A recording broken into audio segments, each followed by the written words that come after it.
오늘 본문의 말씀 사도행전 17장 31절은 우리에게 뭐라고 말씀하냐면 이는 뭐하신 사람으로? 정하신 사람이 누구냐 하면 바로 예수 그리스도예요.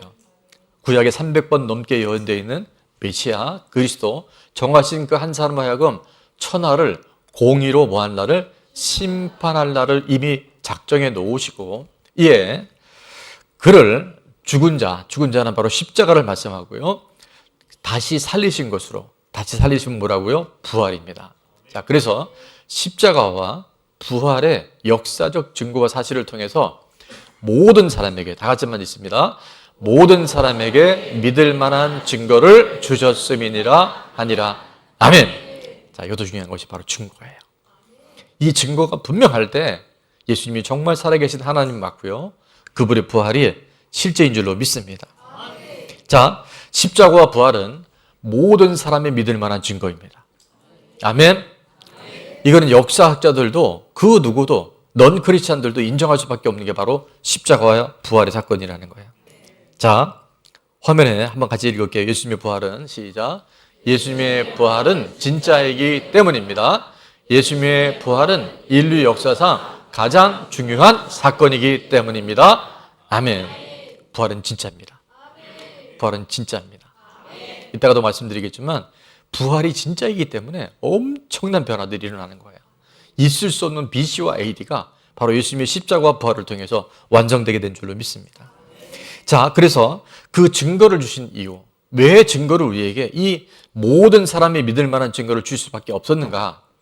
우리 5월 11일 날 암송 페스티벌이 있는데, 자, 12번입니다. 12번. 12번은 뭐냐 하면 12번 우리 눈 감고 한번 해볼까요? 이를 위하여. 이 십자가 부활이 왜 주셨는지를 자, 한번 열어볼게요. 로마서 14장 9절 시작. 이를 위하여 그리스도께서 죽었다가 다시 살아나셨으니 곧 죽은 자와 산 자의 주가 되려 하심이라. 아멘. 왜 죽고 부활하셨다고요? 죽은 자와 산 자, 온 인류에 누가 되시기 위해서? 주가 되시기 위해서. 내가 주인이라고 속고 살아가고 내가 주인이라고 교만하게 살아가는 우리들에게 누가 주인이냐 하면 네가 너 인생의 주인이 아니고 죽고 부활하신 예수 그리스도, 살아계신 하나님이 우리의 주인인 줄로 믿습니다. 주인을 분명히 하는 게요, 이렇게 중요해요. 그래서 1년마다 우리는 부활절이 다른 것보다 중요한 것은 부활이 정말 사실이고요, 부활은 실제 역사였고, 부활은 지금도 우리 가운데 역사할 뿐만 아니라 그 부활하신 예수님이 저와 여러분과 또 온 인류의 주인이 분명해지기 위해서, 누가 주인인지를 확증하기 위해서 예수님의 부활 사건이 우리 가운데 중요한 줄로 믿습니다. 지금 우리가 호흡을 하고 있는데요, 그죠? 우리는 의식은 못하지만 맥박도 뛰고 있고 우리 안에 피도 흐르고 있고 우리 안에 많은 지금 신진대사 또 자율조절 기능들이 움직이고 있는데, 여러분 이 호흡이 내 호흡일까요? 예, 내가 쉬니까 내 호흡 같아요. 그러나 시편은 분명히 말씀합니다.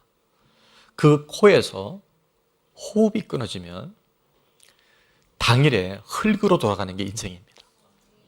여러분, 내가 쓰는 쉼인 것 같지만 하나님이 우리 가운데 호흡을 주시고 생명을 허락해 주셔서 생명의 주인 예수 그리스도가 우리를 주관하시고 인도하신 줄 믿습니다. 그래서 이 부활은 단순히 부활이 아니라, 아, 누가 주인이지? 지금 내가 가지고 있는 돈이 내 것 같잖아요. 천만에요, 만만해요. 여러분 자녀들 내 뜻대로 안 되는 거 이미 경험해 보셨죠?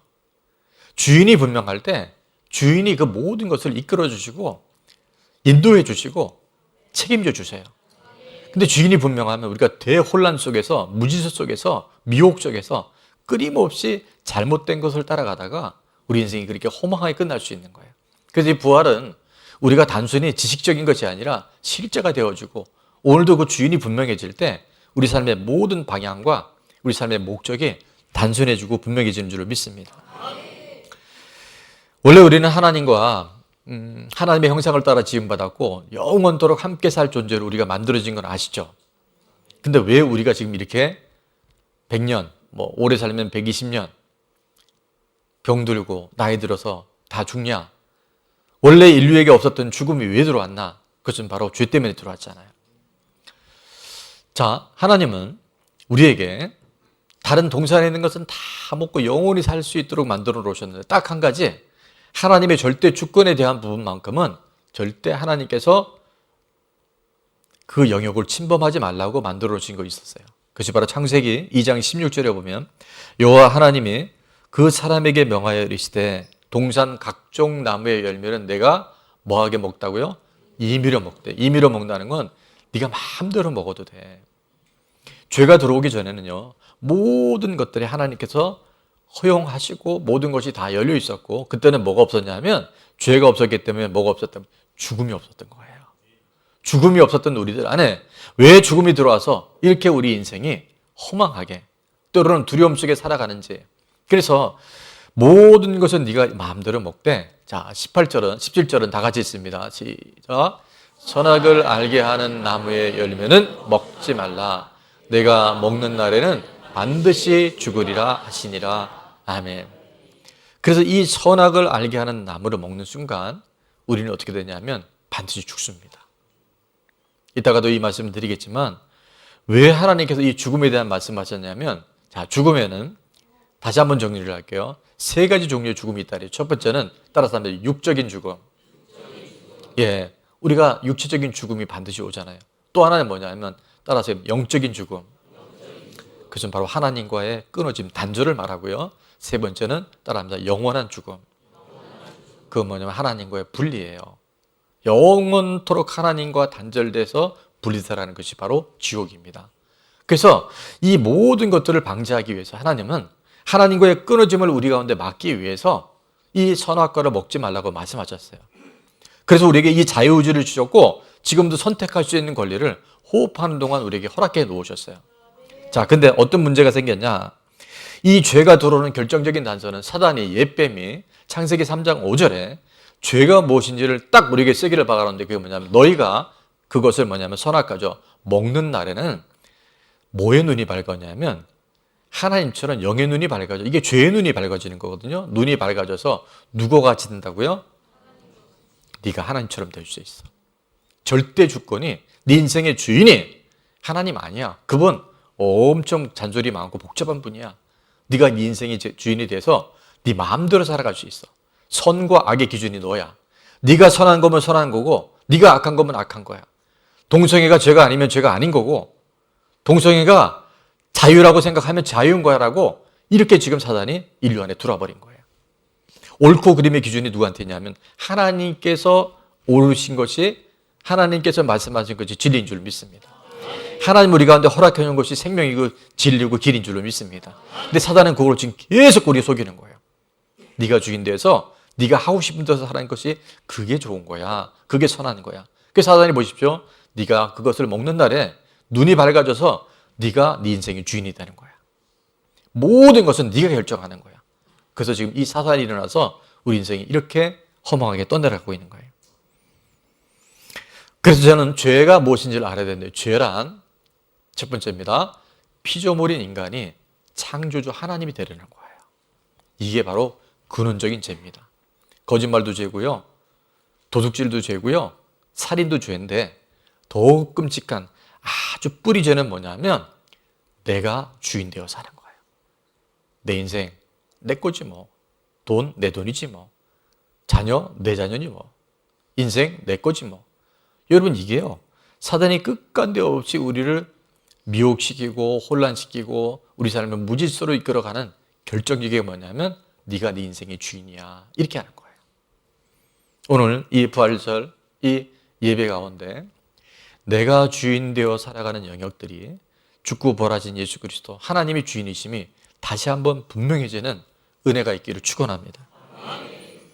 그래서 하나님이 사도행전 10절 31절에 증거를 주셨잖아요. 이는 정하신 사람, 바로 예수 그리스도를 통해서 천하를 공의로 심판하는 날을 이미 결정해 놓으셨어요. 우리만 모를 뿐이에요.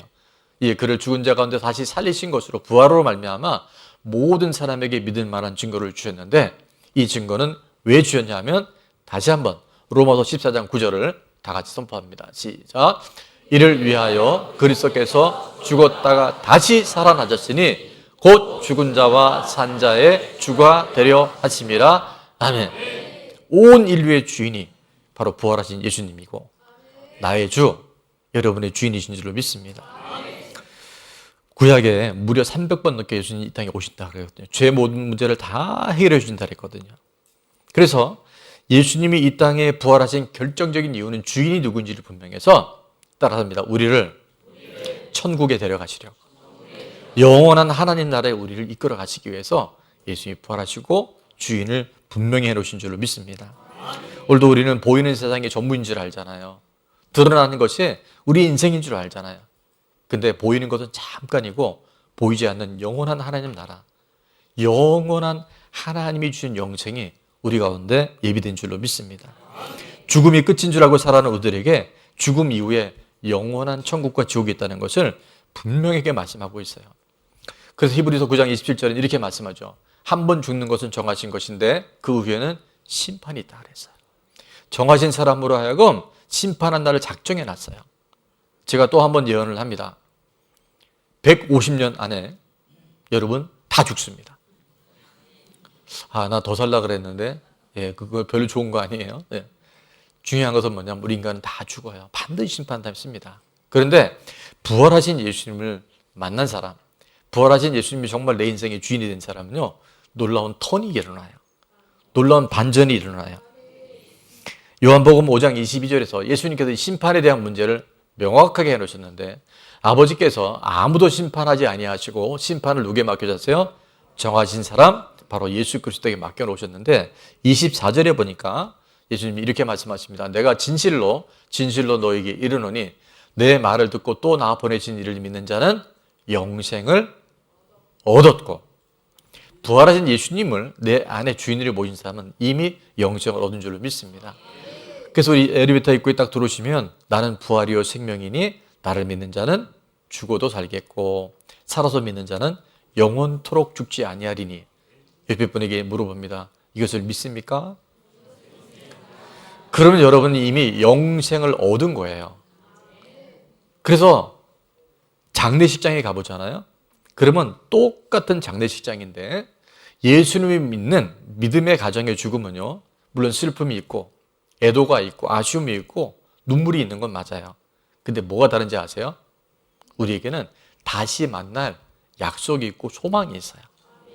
그런데 예수님이 없이 이제 죽음을 맞이한 가정에 가보면 똑같이 슬픔, 눈물, 애도 이렇게 다 있는데요. 그 안에 뭐가 있냐면요, 통탄할 일이 있어요. 다시는 만나지 못한 곡소리가 다르고요. 그 안에 후회가 있고 가족들 안에 얼마나 많은 원망이 있는지 몰라요. 그러나 죽고 부활하신 예수님이 나의 주인이 된 가정들, 그런 생명들은요, 그런 슬픔이 있고 아쉬움이 있는 장례식장이지만 그곳에 산 소망을 우리에게 허락하신 줄로 믿습니다. 그래서 요한복음 5장 29절에 보니까 선한 일을 행한 자는 무슨 부활로? 생명의 부활로, 악한 일을 행한 자는 심판의 부활로 나온다고 말씀하세요. 여기 선한 일은 착한 일을 했다, 악한 일은 악한 일을 했다가 아니라 선한 일은 뭐냐면 예수 그리스도가 나의 주인이 되어 살아가는 모든 삶이 그 삶이 선한 삶인 줄을 믿습니다. 그러나 내가 주인 되어 살아가면 그건 악한 거예요. 숨 쉬는 것도 생각하는 것도 우리는 다 부패되어 있어요. 그래서 주인이 분명히 시작할 때 우리 안에는 생명의 부활이 우리 가운데 기다리고 있는 줄로 믿습니다. 베드로전서 1장에 보니까 그 산 소망을 품고 살아가는 우리들 안에 주 예수 그리스도의 아버지 하나님을 찬송하리로다. 그의 많으신 긍휼대로 예수 그리스도를 죽은 자 가운데서 뭐하게 하심으로? 부활하게 하심으로 말미암아 자 우리를 다 같이요, 우리를 거듭나게 하사 산 소망이 있게 하시며 아멘. 4절에도 보니까요, 썩지 않고 더럽지 않고 쇠하지 아니하는 유업을 있게 하시나니 곧 다 같이 곧 너희를 위하여 하늘에 간직하신 것이라 아멘. 그 예수님이 주인 된 사람은요, 이미 하늘에 우리의 생명이, 우리 이름이 생명록에 기록되어 있는 줄로 믿습니다. 그래서 부활이 정말 사실이고 역사하고 그것이 팩트인 것을 증명하라고 한다면 저는 그 중에 하나만 꼽으라고 한다면 저는 이 이야기를 꼭 드리고 싶어요. 그게 뭐냐면 바로 십자가 앞에서는 다 도망갔던 제자들이 십자가 앞에서는 그렇게 두려움 속에 심지어는 수제자 베드로는 이렇게 얘기했잖아요. 다 버릴지라도 나는 버리지 않습니다. 얘들이 다 배신할지라도 난 절대 예수님 배반하지 않겠습니다 했는데 나중에 베드로가 예수님을 배반한 것뿐만이 아니라 저주까지 하면서 욕하면서 예수님 부인해 버렸잖아요. 그런데 그렇게 도망갔던 제자들이 무슨 사건을 통해서 그들이 담대하게 예수님이 하나님의 아들이라고 전했을까요? 부활하신 예수님 만난 거예요. 부활하신 예수님 만나고 나니까 제자들이요 그냥 송두리째 바뀌어버려요. 죽음에 대한 공포와 두려움이 다 사라져버려요. 베드로는 거꾸로 십자가에 못 박혔고 또 야고보 같은 경우는 인도에 와서 순교하고 또 다른 제자는요 기름 가마니에 온몸이 다 삼켜져도 죽고 어떤 제자는 껍질이 벗겨도 죽었다라고 역사는 기록하고 있어요. 여러분 어떤 바보가 부활이 사실이 아니라면 십자가 앞에 도망갔던 그들이 예수님의 부활을 만난 이후에 순교할 수 있다는 것은요 그것이 사실이었기 때문에 부활이 실제였기 때문에 그 부활하신 예수님을 만났기 때문에 그들의 삶이 완전한 전혀 새로운 인생으로 거듭나게 된 줄로 믿습니다. 훗날 부활하신 예수님을 만났던 사도 바울은 이 복음에 대한 이야기를 하는데 복음이 얼마나 중요한지를 로마서 1장 16절에 바울은 이렇게 얘기합니다. 내가 복음을 부끄러워하지 아니하노니 이 복음은 모든 믿는 자에게 구원을 주시는 하나님의 능력이라고 이야기를 해요. 복음은요 능력이 있어요. 그래서 이 복음이 무엇인지를 우리가 정확하게 해야 되는데 한번 따라합니다. 복음에는 능력이 있습니다. 복음에는 믿는 자에게 구원을 주시는 능력이 있습니다. 그래서 복음이 정확할수록 우리 안에 복음의 능력이 실제가 되어져요. 자, 복음은 뭐냐 하면 오늘 말씀 그대로 십자가와 부활의 무슨 증거로? 역사적인 증거로 내 인생의 주인이 분명해지는 거예요. 자, 옆에 분에게 주인만 분명하면 됩니다. 우리가 다른 건 다 놓쳐도요 누가 주인인지를 여러분이 질문해 보시면 거기에 아무리 복잡한 문제가 있어도 거기에 답이 있고 솔루션이 있는 줄로 믿습니다. 근데 주인이 분명하지 않으면 돈 때문에 사람 때문에 사건 때문에 자식 때문에 환경 때문에 우리가요 계속 붙들려 살아갈 수 있어요. 근데 주인이 분명한 사람들 안에는 이런 모든 혼란과 무질서가 떠나가는 역사들을 보게 됩니다. 우리 교회 전에 전도지에 실렸던 내용인데 제가 우리 전도지에 무슨 내용을 쓰면 좋을까 하다가 우리 교회가 지금 우리 교회 부지가 몇 평이죠 진짜? 예, 1250평. 예, 이게 무슨 소리냐면 우리 지금 땅은 250평인데 은효울 공원은 그냥 우리 공원이란 말이에요. 그래서 1250평이라고 우리가 입당 예배 후에 한참 떠들었는데 지금 생각이 났어요. 우리 1250평이. 근데 은효울 공원에는 정말 많은 분들이 산책에 올 때 저는 본인의 산책인 줄 알았는데 거의 대다수가 반려견을 산책시키려고 나오시더라고요. 자, 중요한 건 그렇게 다양한 반려견들이 오는데 제가 이렇게 관찰을 해보니까 그냥 평범한 상당한 반려견들이 있는데 어떤 개들은 보니까 머리는 귀는 몸은 색깔이 다 달라요. 총천연색으로 염색을 다 하고 몇 년 전 겨울에 보니까 개가 그게 장갑인지 신발인지 모르겠는데 앞발 뒷발에 가죽신이 또 신겨져 있고 어제가 보니까 그거 깜짝 놀란 거예요. 아니 똑같은 개인데 뭐에 따라 주인에 따라요 갯발자가 완전히 바뀌는 거예요. 야 주인이 이렇게 중요하구나. 그리고 그해 여름에 늦게 비가 오는데 제가 이제 3층 본당에 이렇게 내려오는데 바깥에서 개가 짖는 게 아니라 비가 추적추적 내리는데 개가 이렇게 막 울부짖는 거예요. 그 소리를 지금도 제가 일부에 냈었는데 한 번 또 내볼게요. 우우 뭐 이런 소리 나는 거예요. 그래서 이게 뭐지? 그러고 창문을 내다보니까 공원 올라가는 계단에 비가 굉장히 많이 쏟아지는데 개 한 마리가 제가 보니까 하얀색 털인데 그게 어떻게 황토에 넘어졌는지 막 이렇게 색깔도 누렇게 변하고 그 추위에 떨면서 보니까 아마 유기견인 것 같아요. 그래서 제가 그 개를 보는 순간 너무 딱해서 이제 3층에서 막 개를 어떻게든 좀 보호하고 싶어 내려가 보니까 사라지고 없더라고요. 그래서 제가 들어오는 순간 무슨 생각이 드냐면, 야, 주인을 잘못 만나면 개가 저렇게 되는구나. 어떤 개는 주인 잘 만나니까 그냥 겨울에도 뭐 장갑에 신발에 뭐 별의별 옷에다가 염색에 그러고 다니는데, 그러면서 번뜩 떠오른 게, 우리 인생이요, 정말 주인이신 예수님 못 만나면 저렇게 유기견처럼 돈이 있는데도 늘 가난하고 우리 안에 버림받음에 대한 거절에 대한 상처 속에 살아가고, 문제가 오면 그 문제 안에 그대로 함몰되어져서 날마다 그 수고하고 무거운 짐인데도 힘들게 살아간 이유는 주인이 없기 때문에 그래요. 잘못된 주인을 만나서 그래요. 내가 주인 되고 돈이 주인 되고 성공이 주인 되고 이 땅에 자녀가 우상이 돼버리잖아요. 그 순간 우리의 삶은 언제 어떻게 무너질지 아무도 몰라요. 그러나 이 땅에 하나님이, 예수님이 이 땅에 오셔서 십자가에 죽고 부활하셔서 모든 사람이 믿을 만한 분명한 증거를 통해서 주인이 확정되고 내 인생의 주인이 누구인지가 분명해지면, 우리 교회의 주인이 누군지 분명하면, 여러분 가정의 주인이 누군지 분명하면, 여러분 자녀들의 주인이 누군지 분명하면, 이 나라의 민족의 주인이 누군지 분명하면, 온 인류 역사의 주인이 누구인지 분명하면 우리는 이미 승리한 삶을 살게 될 줄 믿습니다. 그래서 주인이 이렇게 중요한 거예요. 부활은 한마디로 증거로 주인을 분명히 하는 거예요. 옆에 분에게, 부활은 증거로 주인을 분명히 하는 것입니다. 부활이 역사였던 거예요. 그는 엄청난 충격으로 받습니다. 그리고 그가 교회를 나간 것뿐만이 아니라 지금 미국의 윌로우 크릭 교회 목사님이 되셔서 하나님의 일을 감당한다는 얘기를 들었어요. 그리고 그는 이렇게 얘기합니다. 요한복음 8장 32절에 다 같이요. 진리를 알지니 진리가 너희를 자유롭게 하리라. 여러분, 물질에 매이잖아요. 그래서 제가 일본 말씀에 돈을 따라가면 어떻게 되는지 아세요? 예, 돈을 따라가면 돕니다. 돈에 매여요. 사람 따라가면 실망해요. 실족해요. 사람 때문에 상처받아요. 성공 따라가면 언젠가 우리 인생이 허망함이 와요. 그런데 누구 따라가면? 예수 따라가면, 우리가 주인 따라가잖아요.